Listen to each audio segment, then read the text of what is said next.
The lesson. Pt.7. Oh yeah. And then so you got the deal with Universal.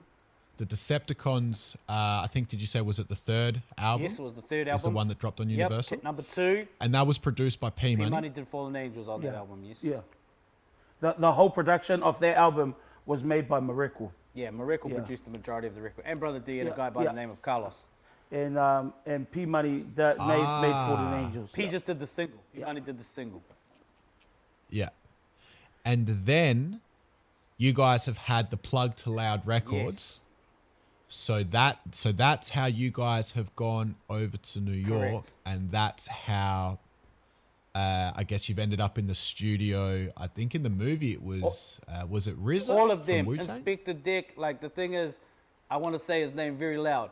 Kirk Harding. He is a older white brother from Mangere, South Auckland. Yeah. He should get far more props than he does. He's the current manager of Burna Boy, the African giant. He is a legend. He manages the neighborhood band, Sweater Weather and all that. He signed Shay Fu. When he worked at Loud Records, he worked on the Big Pun album, Exhibit, Executioners, Mobb Deep. Started MTC in New Zealand. Signed Smash Proof, Young Sid. He's just a legend. Yeah. All of our international connections started with Kirk Harding and finished with Kirk Harding. He's still one of my closest friends to this day. We love you, big brother, Kirk. Yeah. He's in the movie too. If you want to come see who we're talking about, January 21, cinemas all across Australia, you know.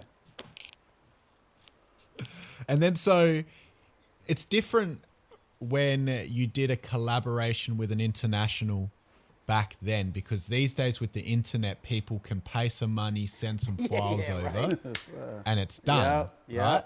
Whereas in back then, fly on a plane. You're actually traveling in. Yep. So you're actually having in-studio sessions with dudes like Wu-Tang. How was that? It was insane, dude. Like, you know, but what I will say is, you know, that hip-hop card and the Samoan cultural side of things, like, it has a lot of love in the streets out there in America.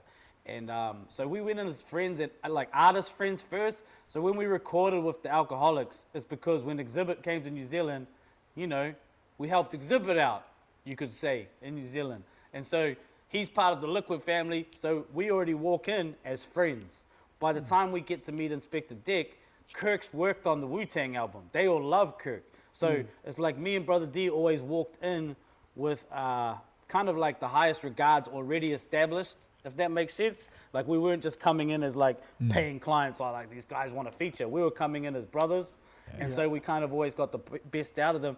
And we always spent time with them, whether we smoked with them, drunk with them, you know, or ate with them. We always built a relationship. So those sessions you see, like with Wu-Tang and the Beatnuts, they were over a couple of days in the studio. They weren't just walk in and do the feature. We stayed the night at the Liquid studio in Beverly Hills. Me and Miracle camped out on the floor, got smashed with J-Ro and E Swift, you know, like kicked it all weekend, went on missions with Crondon and the other young homies from the Liquid crew. Like, this was our life back then. And, you know, shout out to Kirk, man. He made a lot of that happen. The lesson. Pt.7. Oh yeah.